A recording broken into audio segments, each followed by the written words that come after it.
Bayangkan, ketika semua dokter menyerah, ketika harapan sudah terkubur dalam-dalam, justru datang sebuah pertolongan dari jalan yang tak terduga. Inilah kisah tentang seorang CEO muda, cantik, yang nyawanya berada di ujung tanduk. Namun siapa sangka bukan dokter spesialis, bukan profesor kedokteran, melainkan seorang dukun tua dari pedalaman Jawa yang menjadi penentu hidup mati. Kalau kisah ini membuatmu semakin yakin bahwa kuasa hanya milik Allah semata, jangan lupa like agar kita selalu diingatkan pada kebesarannya. Di sebuah kota besar yang hiruk-pikuk, berdiri sebuah perusahaan raksasa yang dalam waktu singkat menguasai pasar. Di balik gemerlap pencapaian itu, nama seorang gadis muda disebut-sebut sebagai otaknya, seorang CEO cantik yang baru berusia 27 tahun. Semua orang mengenalnya sebagai perempuan tangguh, anggun, dan cerdas di balik meja rapat. Setiap keputusan yang ia buat seolah selalu berbuah emas. Ia bagaikan berlian langka, indah sekaligus keras. Namun di balik itu semua, ada sisi lain yang jarang diketahui. Ia sering berdiri di hadapan kaca besar ruang kerjanya, menatap gedung-gedung tinggi di sekelilingnya sambil tersenyum sinis. Semua ini milikku karena otakku, karena kerja kerasku. Tanpa aku, siapa mereka? Begitu bisiknya dalam hati. Tidak ada satupun yang berani membantahnya. Bahkan para direktur senior sekalipun tunduk di hadapannya. Ia terlalu pintar, terlalu berani, dan terlalu percaya pada dirinya sendiri. Kesombongan itu semakin terlihat saat rapat besar bersama para investor asing.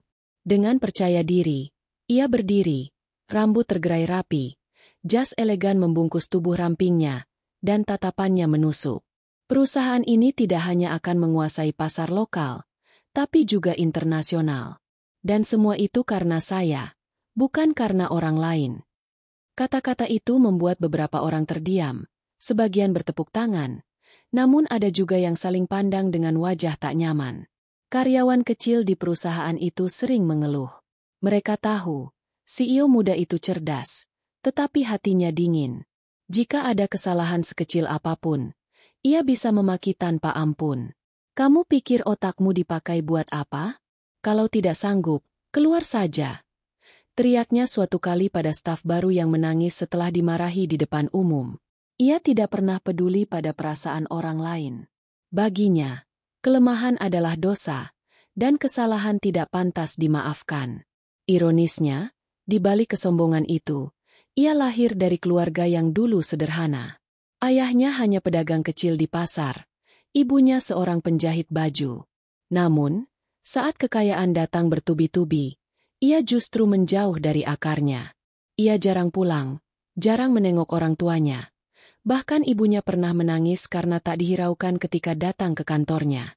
"Aku sibuk, Bu. Jangan ganggu aku dengan urusan remeh," ucapnya dingin waktu itu. Solat yang dulu diajarkan orang tuanya perlahan ditinggalkan. Ia selalu beralasan sibuk rapat, sibuk dengan jadwal padat, sibuk mengejar investor. Dalam pikirannya, urusan dunia lebih penting. Nanti saja aku ingat Allah. Kalau aku sudah tua, sekarang waktuku untuk berkuasa. Begitulah cara pikirnya. Namun, semakin ia tinggi, semakin banyak orang yang diam-diam sakit hati. Karyawan yang dipecat tanpa alasan jelas, mitra yang ditipu secara halus, bahkan orang-orang kecil yang dipermalukan di hadapan umum. Mereka tak punya kekuatan melawan, hanya bisa menahan luka di dada. Sebagian ada yang diam sambil berdoa lirih. "Ya Allah, biarlah Engkau yang membalas kesombongannya." Satu hal yang paling mengguncang terjadi pada malam gala dinner perusahaan. Dengan gaun mewah, ia berdiri di atas panggung, menerima penghargaan sebagai wanita termuda dan tersukses tahun ini. Lampu sorot menerangi wajah cantiknya, tepuk tangan bergema. Namun di antara keramaian itu, seorang karyawan lama yang dulu pernah diusir tanpa belas kasihan duduk di pojok ruangan, menatapnya dengan mata penuh dendam bercampur doa. Bibirnya bergetar. "Ingatlah, tidak ada kuasa yang lebih besar dari kuasa Allah." Malam itu CEO muda itu kembali ke rumahnya dengan hati penuh kebanggaan. Ia merasa seluruh dunia ada di genggamannya. Mobil mewahnya melaju kencang menembus jalanan kota yang berkilau. Ia tak tahu bahwa langkah-langkahnya menuju takdir mulai ditulis malam itu juga. Senyumnya yang dingin, tatapannya yang penuh percaya diri, dan pikirannya yang menolak untuk tunduk pada siapapun selain dirinya sendiri, perlahan menjadi jalan yang akan membawanya pada ujian terbesar dalam hidup. Ujian yang bukan hanya akan mengguncang fisik, tapi juga hatinya. Dan di titik inilah cerita sesungguhnya akan dimulai. Malam ketika langit seakan merajut rahasia besar. Malam ketika roda kehidupan akan berputar dengan kecepatan yang tak pernah ia bayangkan. Malam itu, kota masih berkilau oleh lampu-lampu neon dan dentuman musik dari klub-klub malam yang tak pernah tidur. Sang CEO cantik melangkah keluar dari gedung mewah tempat acara penghargaan diselenggarakan. Gaun elegan berwarna hitam pekat membungkus tubuh rampingnya, kalung berlian berkilau di lehernya, dan di tangannya tergenggam piala emas yang baru saja ia menangkan. Ia berjalan dengan langkah penuh keyakinan, tatapannya tajam menembus keramaian, seolah dunia ini memang miliknya seorang. Di lobi, para jurnalis masih berebut mengambil gambar. Lampu blitz menyilaukan wajahnya. Senyumnya kaku, dingin, penuh kesombongan. "Saya tidak pernah percaya pada keberuntungan," katanya lantang pada salah satu wartawan yang bertanya tentang rahasia suksesnya. "Semua ini hasil kerja keras saya. Tidak ada yang lain." Kalimat itu menutup wawancara singkat sebelum ia menaiki mobil mewahnya. Sopir membuka pintu, namun ia menepis tangan sang sopir. "Aku ingin menyetir sendiri malam ini," katanya, suaranya dingin. Ia selalu merasa lebih mampu dari orang lain, bahkan dalam hal sekecil mengemudi. Mobil sport hitam itu melaju dengan suara mesin yang meraung di jalan raya. Ia menekan pedal gas tanpa ragu, membiarkan angin malam membelai rambutnya yang terurai. Di dalam mobil, ia sempat menoleh ke kursi penumpang di sebelahnya. Tempat piala itu diletakkan dengan hati-hati. Matanya berkilat bangga. "Inilah bukti bahwa aku memang di atas segalanya. Dunia harus tahu, aku tak butuh siapapun," gumamnya sambil menertawakan pikirannya sendiri. Namun tak ada yang menyadari, di jalanan yang sama, sebuah truk besar dengan muatan berat sedang melaju dari arah berlawanan. Jalan itu sepi, lampu jalanan redup, dan angin malam membawa hawa dingin yang menusuk. Saat ia menambah kecepatan, tiba-tiba sebuah bayangan melintas di depan mobilnya. Seekor anjing liar menyeberang dengan cepat. Refleks, tangannya memutar setir ke kanan. Mobil itu berguncang keras. Ban menjerit melawan aspal. Dalam sekejap, sorot lampu truk besar menyambar dari depan. Tidak ada waktu untuk berpikir. Tabrakan itu terdengar seperti dentuman petir, memecah kesunyian malam. Kaca pecah berhamburan, tubuhnya terhentak hebat. Piala emas itu terlempar dan menghantam dashboard. Jeritan logam bertabrakan dengan logam menggetarkan udara. Mobilnya terpental beberapa meter, menghantam pembatas jalan, lalu terhenti dalam keadaan ringsek. Kesunyian kembali, hanya tersisa suara mesin yang berasap dan pelan-pelan padam. Darah mengalir dari keningnya, matanya setengah terbuka, tubuhnya tak berdaya di kursi pengemudi. Nafasnya tersengal, tipis, seolah setiap detik adalah pertarungan untuk bertahan hidup. Orang-orang sekitar berlari mendekat setelah mendengar dentuman keras itu. Sopir truk yang selamat terhuyung keluar, wajahnya pucat. Beberapa warga yang kebetulan melintas berusaha membuka pintu mobil sport itu, tapi sulit sekali karena penyok parah. Mereka berteriak-teriak minta tolong, ada yang menelpon ambulans, ada yang panik tak tahu harus berbuat apa. Di tengah kekacauan itu, sang CEO cantik hanya bisa merasakan sakit yang tak pernah ia bayangkan sebelumnya. Sakit yang menusuk dari setiap ruas tulang, sakit yang membuat matanya berair. Ia mencoba menggerakkan tangan, namun lemah. Di sela nafasnya yang hampir habis, bibirnya bergetar lirih. "Kenapa aku?" Hatinya yang selama ini keras mulai retak, tapi terlalu samar untuk menjadi doa. Ambulans datang dengan sirene meraung. Para paramedis berlari cepat. Dengan alat pemotong, mereka membelah pintu mobil yang remuk. Tubuh CEO itu ditarik keluar dengan hati-hati. Darah sudah membasahi gaunnya yang dulu mewah, kini tercabik dan ternoda. Sorot lampu ambulans membuat pemandangan itu semakin dramatis. Sepanjang jalan menuju rumah sakit, tubuhnya dikelilingi para medis yang bekerja keras. Tekanan darah turun, teriak salah satu. Kita hampir kehilangan dia, tambah yang lain. Jarum infus menancap, alat oksigen dipasang, namun setiap detik terasa seperti hitungan menuju akhir. Setibanya di ruang gawat darurat, dokter-dokter bergegas. Suara monitor berbunyi tiada henti, perintah cepat terdengar. Cepat siapkan ruang operasi. Kita butuh donor darah segera. Semua berlangsung begitu cepat, seperti pusaran badai. Namun di balik semua itu, ada sesuatu yang tak terlihat. Seolah-olah tabrakan malam itu bukan sekadar kecelakaan biasa, melainkan sebuah panggilan. Sebuah awal dari perjalanan panjang yang akan menguji kesombongan, keangkuhan, dan bahkan iman yang telah lama ia abaikan. Ia kini terbaring, tubuh ringkih yang dulu angkuh, wajah pucat yang dulu selalu tampil sempurna, kini dipenuhi luka dan darah. Semua orang di ruang operasi menahan nafas, mencoba mempertahankan hidupnya. Suasana ruang operasi malam itu begitu mencekam. Lampu sorot putih menggantung tepat di atas meja operasi, memantulkan cahaya yang dingin ke tubuh CEO muda itu. Gaun hitam mewahnya sudah digunting habis, berganti dengan kain operasi hijau. Tubuh yang dulu berdiri gagah di panggung kini tak lebih dari sosok rapuh, penuh sayatan, darah, dan luka yang nyaris tak terbendung.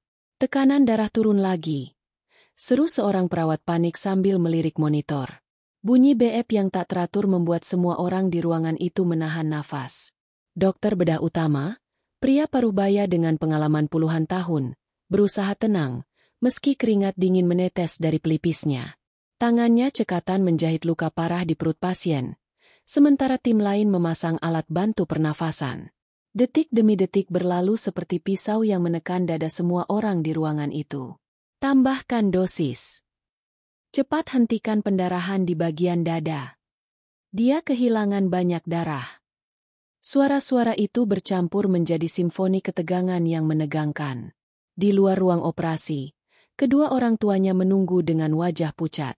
Ibunya, perempuan sederhana dengan kerudung kusut, terus menggenggam tasbih di tangannya. Matanya bengkak, bibirnya bergetar tanpa henti menyebut nama Allah dalam doa. Ya Allah, selamatkan anakku, meski dia sering lupa pada MU. Jangan kau ambil dia sekarang. Tangisnya pelan, namun setiap kata menusuk hati. Ayahnya, pria tua dengan rambut memutih, hanya duduk terpaku di kursi tunggu. Matanya kosong, tatapannya menembus dinding seolah mencari jawaban yang tak pernah datang. Sesekali ia menarik nafas panjang, menahan gejolak di dada. Hatinya berkecamuk, bangga atas kesuksesan anaknya, tapi juga hancur melihat betapa jauhnya sang anak dari kesederhanaan dan ketaatan yang dulu ia ajarkan. Waktu berjalan lambat. Jam di dinding menunjukkan pukul 2 dini hari ketika akhirnya pintu ruang operasi terbuka. Dokter bedah keluar dengan wajah penuh kelelahan. Masker masih menempel di wajahnya, dan sorot matanya tak bisa menyembunyikan kebimbangan. Kami sudah melakukan semua yang bisa kami lakukan, ucapnya pelan namun tegas.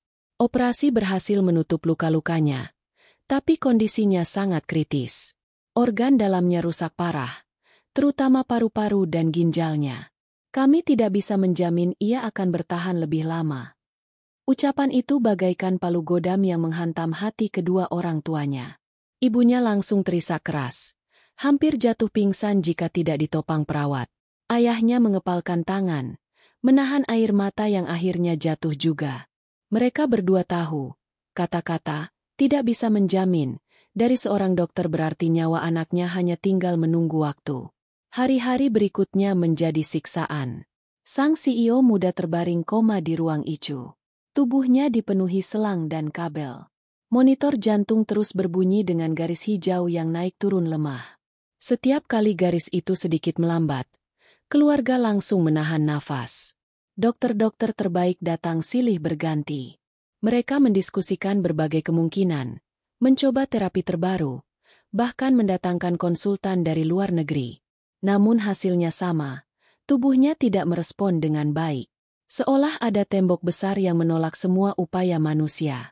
Di balik pintu kaca ICU, Para karyawan perusahaan juga berdatangan. Ada yang menangis. Ada yang diam penuh penyesalan. Sebagian ingat bagaimana mereka pernah dimarahi habis-habisan oleh bos muda itu. Namun di lubuk hati terdalam mereka tetap tak rela melihatnya terbaring tak berdaya. Dia memang keras, tapi dia juga jenius. Tanpa dia, perusahaan ini tidak akan pernah sebesar sekarang. Bisik salah seorang direktur muda dengan mata sembab. Hari demi hari, kondisi itu tidak membaik. Setiap kali dokter keluar ruangan, wajah mereka semakin muram. Hingga akhirnya, suatu sore, dokter utama mengumpulkan keluarga di ruang konsultasi. Suaranya berat, penuh penyesalan. Kami sudah berusaha maksimal. Kami sudah mencoba semua prosedur yang ada. Tapi jika tidak ada keajaiban, besar kemungkinan putri Anda tidak akan bertahan lama. Kata, keajaiban, itu menggantung di udara. Sebuah kata yang seakan memberi harapan, namun sekaligus menyiratkan bahwa dunia medis sudah mencapai batasnya. Semua yang hadir di ruangan itu terdiam. Ibu sang CEO kembali menangis histeris. Ayahnya hanya menunduk pasrah. Kabar itu menyebar cepat. Media mulai melaporkan kondisi CEO muda yang kritis. Foto-fotonya yang dulu selalu tampil menawan kini berganti dengan gambar dirinya di atas ranjang rumah sakit. Publik gempar. Sebagian netizen mendoakan. Sebagian lain sinis, mengingat kesombongannya. Di malam yang sunyi, ayah dan ibu itu kembali duduk di depan kamar Icu. Lampu redup. Suara monitor terdengar monoton, dan udara dipenuhi aroma obat-obatan. Sang ibu masih berdoa dengan air mata tak henti. Sementara ayahnya menatap langit-langit rumah sakit, hatinya bergemuruh. Ya Allah, bisiknya lirih. Kalau engkau memang ingin mengambilnya, ambillah dalam keadaan engkau ridho. Tapi jika engkau masih memberinya kesempatan, tunjukkanlah jalan MU. Karena kami, dan para dokter, sudah tidak sanggup lagi. Dan malam itu, doa yang terucap lirih itu seakan bergema ke langit. Seolah jawaban tak lama lagi akan datang, tapi bukan dari arah yang mereka bayangkan. Hari-hari di rumah sakit berubah menjadi gulungan waktu yang berat. Udara dingin dari pendingin ruangan menusuk tulang, bercampur dengan aroma obat-obatan dan suara monoton monitor detak jantung. CEO muda itu masih terbaring, tubuhnya dilingkupi selang-selang. Wajahnya pucat tanpa cahaya kehidupan. Para dokter sudah menyerah, hanya menunggu keajaiban yang entah datang dari mana. Keluarganya semakin larut dalam keputusasaan. Ibu yang terus menangis hingga matanya membengkak. Ayah yang hanya bisa duduk termangu, dan saudara-saudara yang sibuk berbisik di sudut ruangan. Mereka semua tak kuasa menatap tubuh yang dahulu begitu kuat kini rapuh tak berdaya. Di tengah suasana itu, datanglah seorang tamu tak diundang. Seorang pria tua berwajah keriput, berpakaian sederhana dengan kain sarung lusuh dan peci hitam di kepalanya. Langkahnya tenang, sorot matanya tajam namun teduh, dan suaranya rendah ketika ia memberi salam. Assalamualaikum. Semua yang berada di ruangan itu menoleh dengan heran. Seorang bibi dari pihak ibu berdiri dan menghampirinya. Ini yang kuceritakan. Seorang dukun dari Jawa. Orang-orang di kampung bilang, dia bukan sembarang dukun. Banyak yang sakit parah ditolongnya. Dan dia selalu bilang, bukan dia yang menyembuhkan, tapi Allah yang menentukan. Ayah sang CEO sempat tersentak. Wajahnya berubah, antara ragu dan marah. Kita sudah panggil dokter terbaik, profesor dari luar negeri. Masa kita harus bergantung pada dukun? Apa ini bukan syirik? Tanyanya tegas. Namun si pria tua itu tersenyum tipis. Saya bukan penyembuh. Saya hanya perantara doa. Kalau Allah menghendaki, hidupnya masih bisa diselamatkan. Kalau tidak, saya pun tak bisa apa-apa. Jangan anggap saya dewa. Saya hanyalah hamba. Kata-kata itu menembus keheningan. Tidak ada kesan kesombongan dalam ucapannya. Hanya ketenangan yang aneh, berbeda dengan orang-orang yang biasanya mengaku sakti. Wajah ibu sang CEO yang penuh air mata mulai bergetar. Tolonglah anak saya, kalau masih ada jalan, tolonglah. Pria tua itu melangkah mendekat keranjang Icu. Tatapannya terarah pada tubuh sang CEO yang terbaring tak bergerak. Ia berdiri diam cukup lama, seolah membaca sesuatu yang tak terlihat mata orang biasa. Tiba-tiba ia menghela nafas panjang, lalu berkata pelan. Beban di tubuhnya berat sekali. Kesombongan, doa-doa orang yang disakiti, dan kelalaian pada Sang Pencipta. Semua itu menjeratnya seperti rantai. Kalimat itu membuat semua yang hadir terdiam. Ibu menunduk. Air matanya menetes lebih deras. Ayah menatap lantai. Hatinya remuk mendengar kenyataan yang selama ini ia tahu tapi tak pernah berani mengakui. Putrinya memang sukses, tapi lupa jalan pulang, lupa pada Allah. Pria tua itu lalu meminta segelas air putih. Ia duduk bersila di lantai, menutup mata, dan mulai berzikir pelan. Suaranya lirih namun dalam, mengalir seperti alunan yang menusuk hati. Nama Allah disebut berulang-ulang, menembus keheningan ruang icu. Air putih itu kemudian ia tiup perlahan, lalu diserahkan kepada ibu sang CEO. Berikan padanya, teteskan ke bibirnya. Insya Allah, kalau masih ada izinnya, ada perubahan. Dengan tangan gemetar, sang ibu meneteskan air itu ke bibir putrinya. Beberapa tetes masuk ke rongga mulutnya yang kering. Tidak ada reaksi berarti, hanya monitor jantung yang sempat bergetar lebih cepat sesaat, membuat para dokter yang berjaga saling pandang dengan wajah penuh tanda tanya. Pria tua itu bangkit, lalu berkata, "Saya tidak akan melakukan banyak hal. Semua tergantung pada keluarga. Jika kalian ikhlas, jika kalian mau kembali pada Allah, maka rantai yang menjeratnya bisa longgar. Tapi jika tidak, saya pun tidak bisa membantu." Keluarga bingung.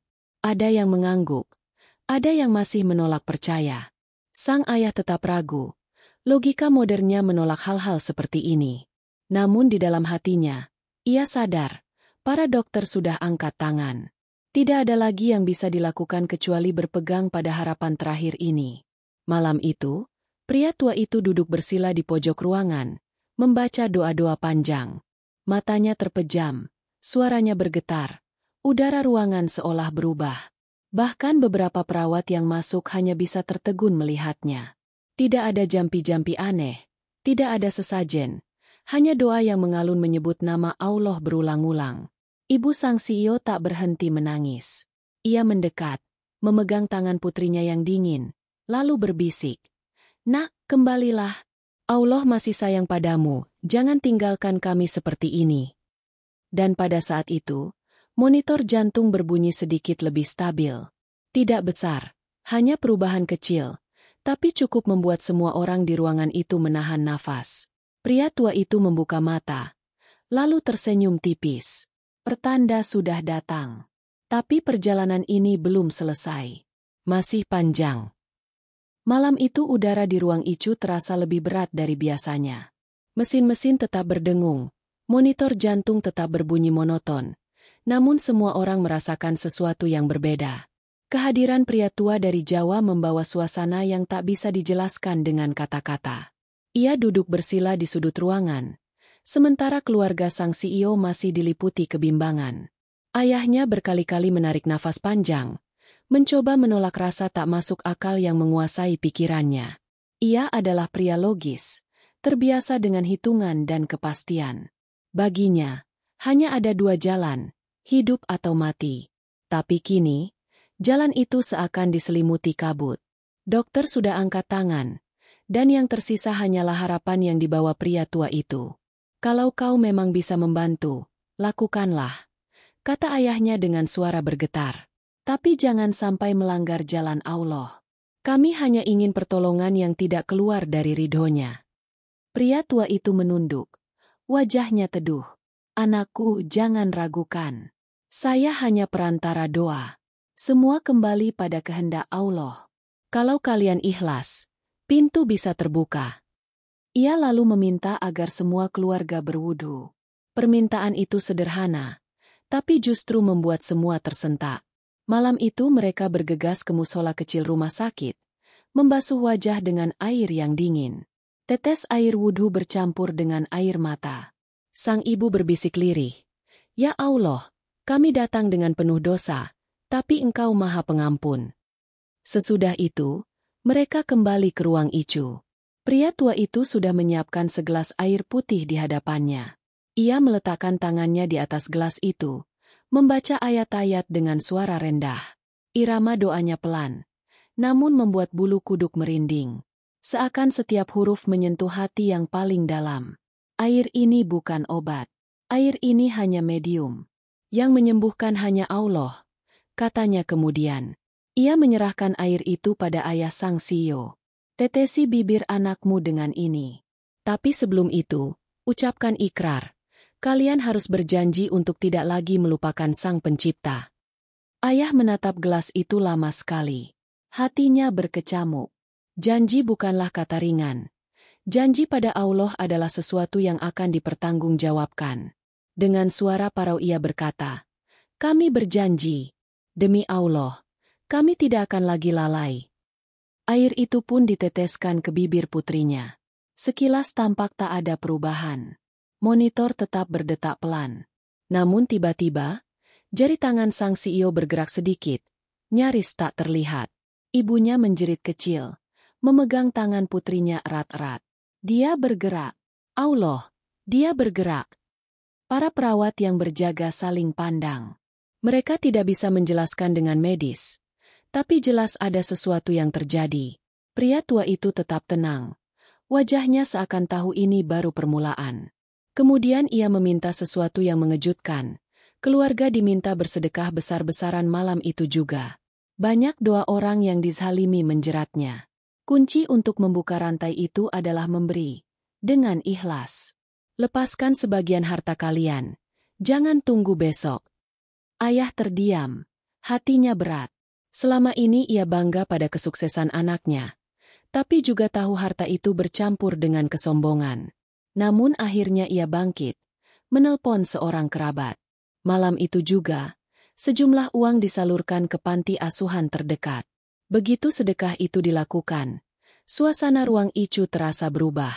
Monitor jantung yang tadinya lambat mulai menunjukkan irama sedikit lebih stabil.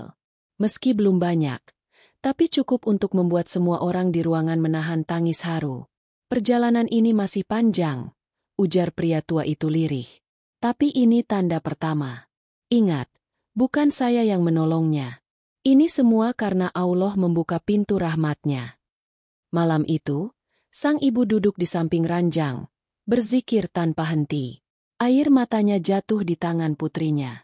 Ayah berdiri lama menatap anaknya. Hatinya luluh. Kesombongan yang dulu ia biarkan kini seakan kembali menikam dirinya sendiri. Sementara itu, pria tua itu kembali duduk bersila. Bibirnya bergetar, suaranya mengalun pelan, seperti doa yang menembus batas langit dan bumi. Ruang Icu yang biasanya dingin terasa penuh dengan getaran yang tidak bisa dijelaskan. Dan di tengah semua itu, CEO muda yang koma itu tampak tersenyum samar. Senyum yang tidak seharusnya ada pada tubuh yang terbaring tanpa kesadaran. Semua yang melihat terhenyak. Apakah itu tanda bahwa ia mendengar doa-doa itu? Ataukah hanya refleks tubuh semata? Tidak ada yang tahu pasti. Yang jelas, malam itu menjadi saksi bahwa ada sesuatu yang bergerak di luar logika manusia. Subuh itu rumah sakit masih sepi. Koridor panjang terasa dingin. Hanya langkah perawat yang sesekali terdengar. Di ruang Icu, tubuh sang CEO muda masih terbaring, penuh kabel dan selang. Namun sejak malam doa dan sedekah itu dilakukan, sesuatu yang tidak biasa mulai tampak. Monitor jantung yang semula rapuh kini menunjukkan garis yang lebih stabil. Tidak sempurna, tapi jelas berbeda. Ibunya yang semalaman tidak tidur, masih duduk di samping ranjang. Mata sembabnya tiba-tiba menangkap sesuatu. Jari tangan putrinya yang dulu kaku kini bergerak halus, seolah berusaha menggenggam. Nafasnya yang biasanya berat kini sedikit lebih teratur. Sang ibu tersentak. Tangannya bergetar memegang jemari putrinya. Air mata tumpah deras. Nak, kau dengar ibu? Kembalilah, kembalilah. Nak. Para perawat segera berlari mendekat, memeriksa monitor, memanggil dokter jaga. Dokter yang masuk tergesa-gesa menatap layar, lalu tubuh pasien. Alisnya berkerut, wajahnya penuh tanda tanya. Ini tidak biasa. Pasien ini semestinya sudah tidak merespon. Tapi lihat refleks motoriknya kembali. Bagaimana mungkin? Tak ada jawaban pasti. Hanya rasa heran yang menyelimuti ruangan itu. Semua tahu secara medis, kondisi CEO muda itu hampir mustahil membaik tanpa prosedur panjang. Tapi apa yang terjadi pagi itu tak bisa dijelaskan dengan logika. Di pojok ruangan, pria tua dari Jawa itu hanya tersenyum tenang. Bukan keajaiban saya. Itu tanda. Allah masih memberi kesempatan. Tapi jangan salah sangka, ini baru pintu pertama. Sore harinya, kejadian lebih mengejutkan datang. Saat dokter memeriksa pupil mata dengan senter kecil, tiba-tiba kelopak mata pasien bergetar. Sang ibu yang menyaksikan langsung menjerit kecil. Kelopak itu terbuka samar, hanya beberapa detik, tapi cukup membuat semua yang hadir terpaku. Mata yang selama ini tertutup rapat akhirnya menunjukkan tanda kehidupan. Namun yang paling menggetarkan adalah senyuman samar yang muncul di wajahnya. Senyum tipis, seolah ia mendengar bisikan doa ibunya. Dokter menatap monitor, bingung sekaligus kagum. Ini tak masuk akal, bahkan kami sudah hampir menyiapkan surat kematian. Tapi lihatlah. Ayahnya yang selama ini berusaha keras menahan air mata akhirnya tak mampu lagi. Ia mendekat, memegang kepala putrinya yang rapuh. Nak, ayah di sini. Maafkan ayah yang membiarkanmu larut dalam kesombonganmu. Kalau kau diberi kesempatan hidup, ayah janji akan menuntunmu pulang ke jalan Allah. Pria tua itu mengangguk pelan. Itu yang dibutuhkan. Ikhlas, doa, dan janji yang tulus. Tapi jangan kira rantai yang mengikatnya sudah putus. Masih ada yang berat. Doa-doa orang yang pernah ia sakiti masih menjerat kuat. Keluarga menunduk. Kata-kata itu menusuk hati. Karena mereka tahu benar bagaimana sang CEO muda dulu sering menelantarkan orang kecil, menolak menolong, bahkan merendahkan mereka yang miskin. Dan sekarang, doa-doa yang terluka itu kembali sebagai ujian. Malam itu, suasana ruang Icu dipenuhi rasa haru bercampur tegang. Sang ibu terus berzikir di sisi ranjang. Ayah menahan tangis di kursi, sementara pria tua itu kembali larut dalam doa panjang. Para perawat yang keluar masuk ruangan ikut terdiam, seakan mereka pun merasakan atmosfer yang berbeda. Tengah malam, sesuatu terjadi. Tangan sang CEO bergerak lebih kuat, seperti ingin meraih sesuatu. Alat monitor berdenting lebih cepat. Tubuhnya kejang sesaat, lalu kembali tenang. Dokter yang berjaga buru-buru mengecek. Wajahnya pucat namun penuh rasa takjub. Dia berjuang. Ada sesuatu yang terjadi di dalam dirinya.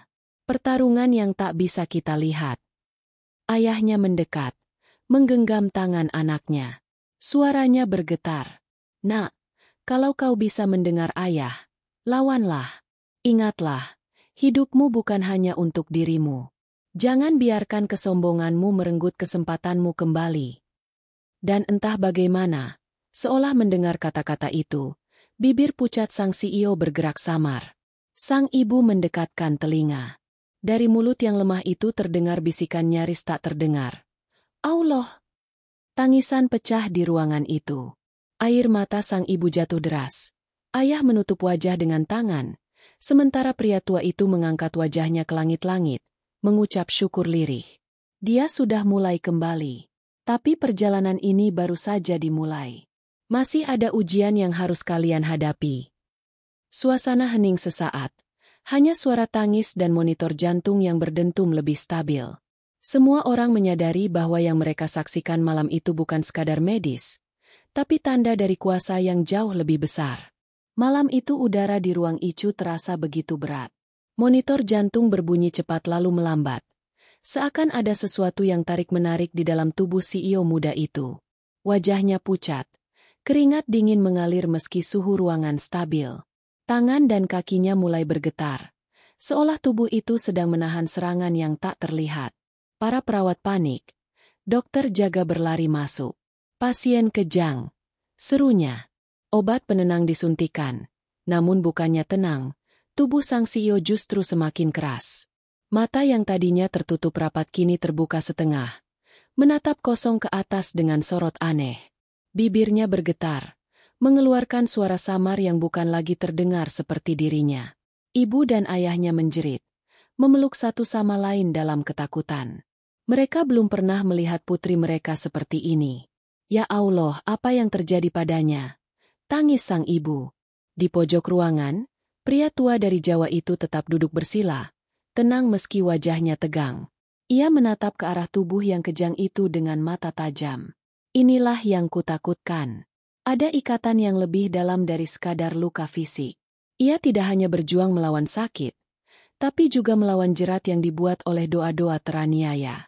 Pertarungan ini tidak bisa kalian lihat, tapi nyata adanya. Kata-katanya membuat semua yang hadir terdiam.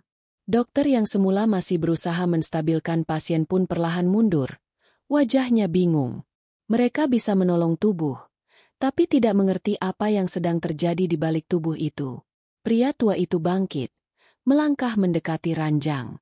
Suaranya lantang, namun bergetar kuat. Wahai yang menjeratnya, kalau engkau makhluk ciptaan, ketahuilah ia bukan milikmu. Ia milik Allah semata. Lepaskan ikatanmu. Tubuh CEO itu langsung menegang. Monitor jantung berdentum cepat. Bunyinya hampir memekakan telinga. Tangan yang semula kaku mendadak menggapai-gapai udara, seperti berusaha menolak sesuatu yang menghimpit. Bibirnya bergerak, kali ini mengeluarkan suara lirih yang mencampur tangis dan teriakan. Tolong lepaskan aku. Air mata sang ibu pecah lagi. Tubuhnya bergetar menyaksikan itu. Ayahnya hanya bisa menggenggam kepala, berdoa sekuat hati. Ya Allah, jangan biarkan anakku kalah dalam pertarungan ini. Pria tua itu terus melantunkan doa-doa. Suaranya tegas, keras, memecah keheningan malam. Ayat-ayat mengalir, memenuhi ruangan. Semakin kencang doa itu dilantunkan, semakin kuat pula reaksi tubuh sang CEO. Ia menggeliat, matanya terbuka penuh, namun sorotnya kosong, penuh perlawanan. Di balik semua itu, seolah ada dua kekuatan yang bertarung, satu yang ingin menarik jiwanya pergi, satu lagi yang berusaha mengembalikannya. Pertarungan yang tak bisa dilihat mata, namun bisa dirasakan lewat setiap detak monitor, setiap nafas berat, setiap getaran di udara. Detik-detik itu terasa seperti jam. Semua orang di ruangan menahan nafas, tidak berani bersuara. Sang ibu hanya bisa terus mengucap istighfar. Ayah menunduk sambil berdoa, sementara pria tua itu tidak berhenti sedikit pun. Keringat membasahi wajahnya, suaranya serak, namun semangatnya tak goyah. Akhirnya, setelah sekian lama, tubuh sang CEO mulai tenang. Nafasnya stabil, monitor jantung kembali normal, meski wajahnya tetap pucat dan lemah. Matanya menutup perlahan, namun sebelum benar-benar terpejam, bibirnya berbisik lirih. Allah, jangan tinggalkan aku. Hening menyelimuti ruangan. Sang ibu jatuh berlutut sambil menangis terisak. Ayah memandang putrinya dengan mata basah, dan pria tua itu duduk kembali dengan nafas terengah. Pertarungan pertama selesai. Tapi jangan salah sangka, ini baru awal. Masih ada rantai yang harus diputus. Para dokter hanya bisa terdiam. Mereka menyaksikan sesuatu yang tak pernah mereka pelajari di sekolah kedokteran. Sesuatu yang melampaui pengetahuan mereka. Salah seorang berbisik, apapun yang terjadi tadi, kami tidak bisa menjelaskan tapi jelas, dia masih hidup. Dan di dalam hati semua yang hadir, tumbuh kesadaran baru. Bahwa ada kekuatan besar yang tidak bisa dijelaskan dengan logika. Bahwa hidup dan mati, sakit dan sehat, semua hanyalah milik Allah semata. Pagi itu sinar matahari menembus jendela kaca rumah sakit. Namun cahaya hangat itu terasa kontras dengan hawa dingin yang menyelimuti ruang itu. CEO muda itu masih terbaring lemah. Matanya sesekali terbuka samar, lalu tertutup lagi. Tubuhnya masih dikelilingi alat medis. Tapi sejak pertarungan malam itu, suasana di ruangan berubah. Ada ketenangan yang aneh, meski semua orang tahu, badai sebenarnya baru saja dimulai. Pria tua dari Jawa itu duduk di kursi, menundukkan kepala sambil merapalkan doa. Wajahnya teduh, tapi sorot matanya menyimpan sesuatu. Ia seakan menunggu momen yang tepat. Sang ayah, dengan wajah letih, mendekatinya. Pak, Apa yang sebenarnya terjadi pada anak saya? Mengapa seperti ada sesuatu yang terus menahannya? Pria tua itu mengangkat wajahnya perlahan. Tatapannya dalam, penuh makna. Kalian harus siap mendengar. Sebab yang menjerat anakmu bukan hanya penyakit. Ia terikat pada doa-doa yang terluka. Doa-doa orang kecil yang pernah disakiti olehnya. Itulah rantai yang membuatnya nyaris tak kembali. Kata-kata itu menancap dalam. Sang ibu menutup mulutnya. Air mata jatuh deras. Sang ayah terdiam. Dada sesak. Ia tahu anaknya memang keras. Sering berlaku kasar pada bawahannya. Tapi tak pernah ia bayangkan dua orang-orang yang terluka itu bisa menjadi penghalang antara hidup dan mati. Anakmu pernah menzalimi orang yang lemah. Itu bukan rahasia, lanjut pria tua itu. Ada karyawan yang diusir dengan kata-kata kejam. Ada yang ditolak saat meminta haknya. Bahkan ada yang menangis dan berdoa di malam gelap, menyerahkan semua rasa sakitnya pada Allah. Dan doa orang teraniaya. Tidak ada hijab di antara mereka dengan rapnya. Seketika wajah sang ibu memucat. Ia teringat satu peristiwa. Beberapa tahun lalu, seorang karyawan perempuan datang ke rumahnya, menangis, meminta belas kasihan. Ia dipecat tanpa alasan. Gajinya tidak dibayar. Saat itu, sang ibu ingin menolong, tapi putrinya melarang. Jangan ikut campur, Bu. Itu urusan kantor. Kata-kata dingin itu kini terngiang, menusuk jantungnya. Air mata ibu itu jatuh semakin deras. Ia terisak, tubuhnya gemetar. Ya Allah, mengapa aku diam saja waktu itu? Pria tua itu melanjutkan, suaranya semakin dalam. Doa orang itu naik ke langit, dan menjerat anakmu. Maka jangan heran jika semua dokter menyerah. Sebab yang kalian hadapi bukan sekadar sakit jasmani, tapi sakit rohani. Sang ayah mengepalkan tangan, berusaha menahan sesak di dadanya. Kalau begitu, apa yang harus kami lakukan? Bagaimana kami bisa menebusnya? Pria tua itu menatap lurus. Matanya tajam namun penuh belas kasih. Mintalah maaf. Cari mereka yang pernah disakiti. Hati yang terluka hanya bisa sembuh dengan keikhlasan. Sedekah kalian sudah membuka jalan, tapi belum cukup. Yang diperlukan adalah kerendahan hati untuk mengakui kesalahan. Hening panjang menyelimuti ruangan. Sang ibu menatap putrinya yang lemah, lalu menoleh ke suaminya. Kita harus melakukannya. Kita harus meminta maaf pada mereka. Air mata ayah jatuh. Namun kali ini bukan karena putus asa, melainkan penyesalan. Ia sadar, selama ini ia bangga dengan kesuksesan anaknya, tanpa peduli bahwa kesuksesan itu dibangun di atas air mata orang lain. Tiba-tiba, tubuh sang CEO bergetar. Monitor jantung berbunyi cepat. Matanya terbuka, menatap kosong ke arah atas. Bibirnya bergerak, suara lirih keluar. Maafkan aku salah. Tangis pecah di ruangan itu. Ibunya memeluk tubuh putrinya, menciumi keningnya dengan air mata deras. Ayahnya memegang tangan rapuh itu, menggenggam erat.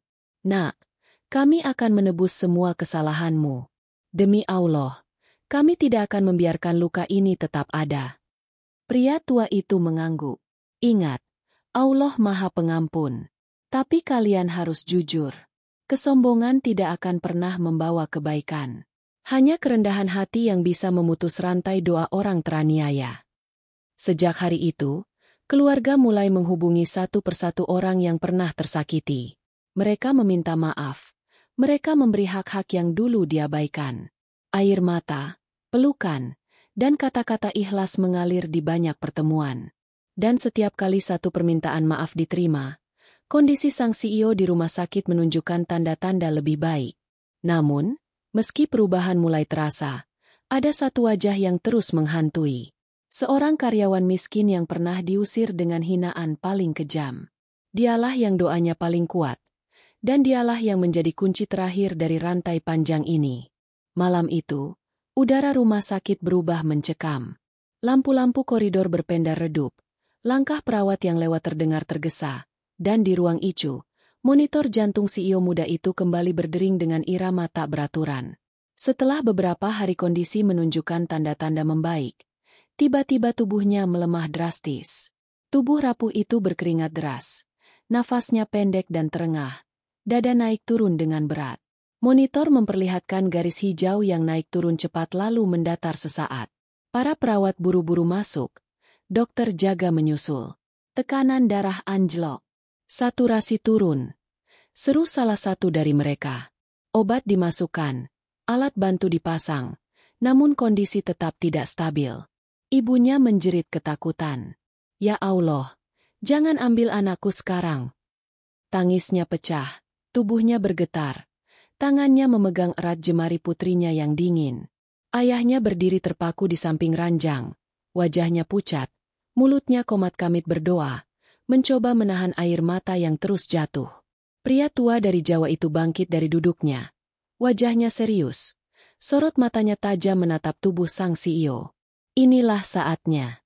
Ini ujian terakhir. Pertarungan jiwa sedang mencapai puncaknya. Dia berada di batas antara hidup dan mati. Kalimat itu membuat semua terdiam. Suara mesin medis terdengar seperti dentuman keras di telinga mereka. Di tengah ketegangan, tiba-tiba bibir sang CEO bergerak. Suara lirih, hampir tak terdengar, keluar dari mulutnya. Aku, dingin gelap tolong. Ibunya semakin keras menangis, memeluk tubuh anaknya yang penuh kabel. Nak, jangan pergi. Allah masih memberi kesempatan. Bertahanlah. Pria tua itu melangkah mendekat, menundukkan wajah di samping sang CEO. Ia berbisik lantang, penuh getaran doa. Wahai jiwa yang gelisah, kalau engkau masih diberi izin, sebut namanya. Jangan lepaskan. Pegang erat jalan kembali pada Allah. Monitor jantung berdering cepat.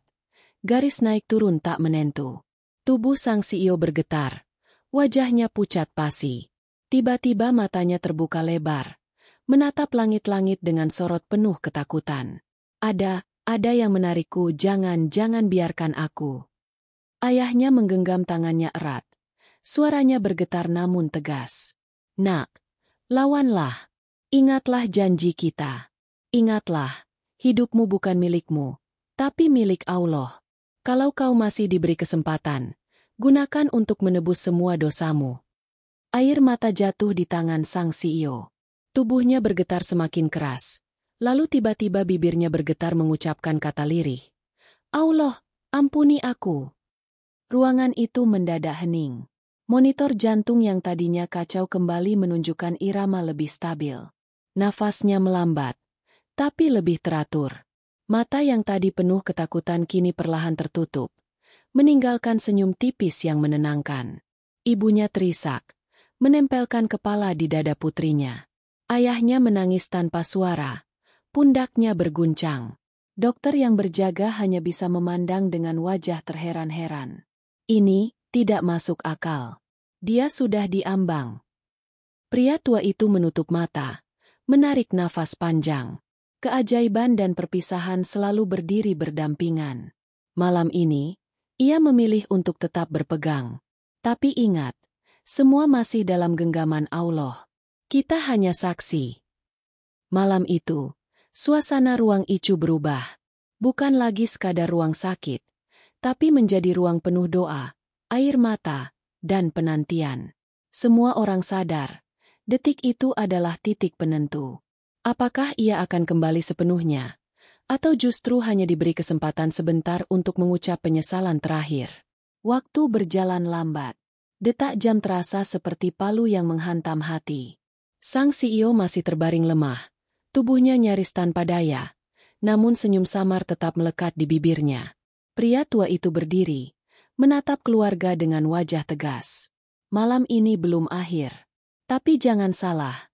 Ini juga bukan kemenangan penuh. Pertarungan masih ada. Kunci terakhir masih menunggu.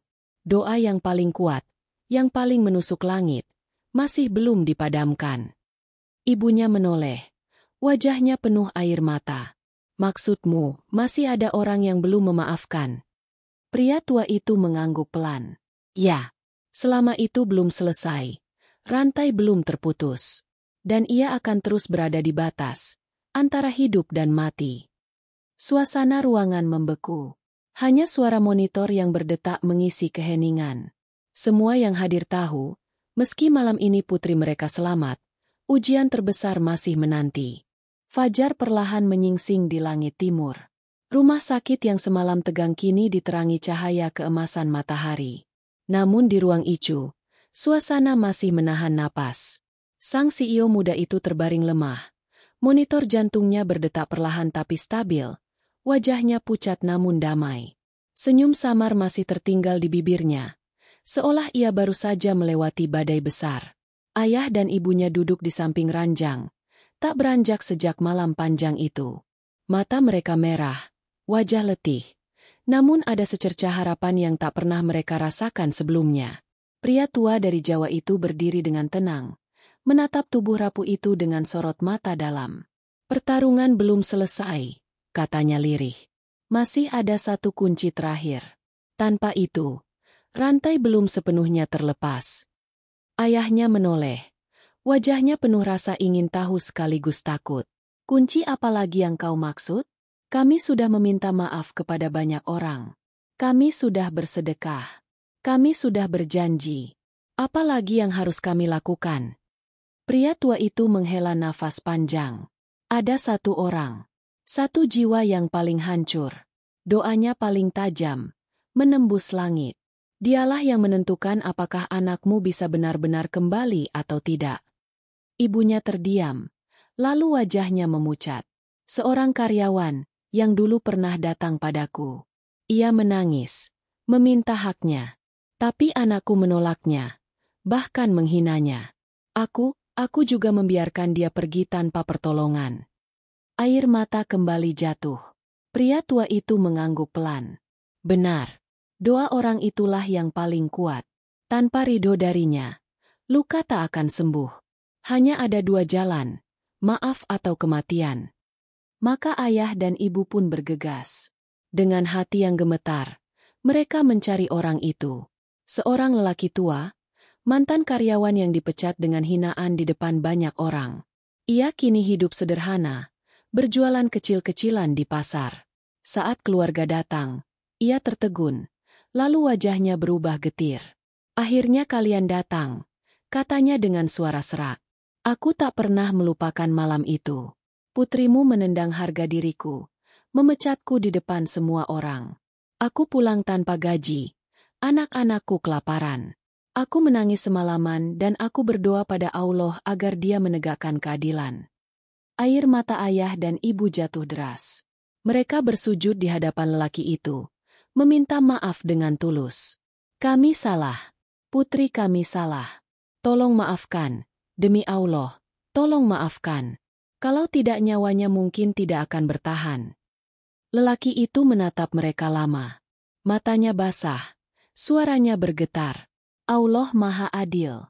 Aku terluka, tapi aku juga tahu dendamku tidak lebih besar dari kasih sayangnya. Kalau memang Allah masih memberinya kesempatan, maka aku ikhlaskan. Aku maafkan. Saat kata itu diucapkan, seolah ada beban besar yang runtuh. Angin lembut menyapu wajah mereka. Hati yang gelap terasa lebih ringan. Di saat yang sama, di ruang Icu, tubuh sang CEO tiba-tiba bergetar. Monitor jantungnya berdentum cepat, lalu kembali stabil. Mata yang semula tertutup perlahan terbuka. Nafasnya lebih panjang, lebih dalam. Bibirnya bergerak lirih, suara yang keluar jelas. Allah, terima kasih. Tangis pecah di ruangan itu. Ibunya memeluknya. Ayahnya menangis terisak. Para perawat tertegun. Dokter yang masuk terburu-buru hanya bisa menggeleng tak percaya. Ini mustahil. Secara medis ia tak seharusnya bisa kembali seperti ini. Namun keajaiban sudah nyata. Sang CEO muda membuka matanya penuh kesadaran, menatap wajah orang tuanya, lalu meneteskan air mata. Maafkan aku. Maafkan semua kesalahanku. Aku ingin berubah. Aku tak ingin kembali seperti dulu. Pria tua dari Jawa itu tersenyum tipis, lalu berdiri. Inilah akhirnya. Bukan aku yang menyembuhkan, bukan aku yang mengembalikan. Semua karena rahmat Allah. Ingatlah janji ini. Jangan biarkan kesombongan membawamu jatuh lagi. Seketika tubuhnya terasa ringan, wajahnya berseri. Namun saat keluarga ingin mengucapkan terima kasih, pria tua itu sudah melangkah keluar. Langkahnya tenang, sederhana, dan tiba-tiba ia menghilang. Perawat yang berjaga di koridor bersumpah tak melihatnya lewat. Seolah ia tidak pernah ada. Keluarga saling berpandangan. Apakah ia benar-benar seorang manusia? Ataukah hanya utusan singkat? Hadir sebentar untuk mengubah takdir?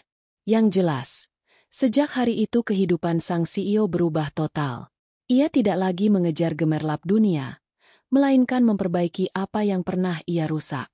Bisnis haram ia tutup, yayasan untuk orang miskin ia dirikan. Dan setiap langkahnya selalu ia mulai dengan doa lirih. Ya Allah, jangan biarkan aku lalai lagi. Malam-malam panjang itu berakhir, tapi jejaknya tak akan pernah hilang. Dari kesombongan yang nyaris merenggut nyawa, lahirlah kerendahan hati yang membawa cahaya. Dan semua yang menyaksikan tahu bahwa kuasa sejati bukan di tangan manusia, melainkan hanya milik Allah semata.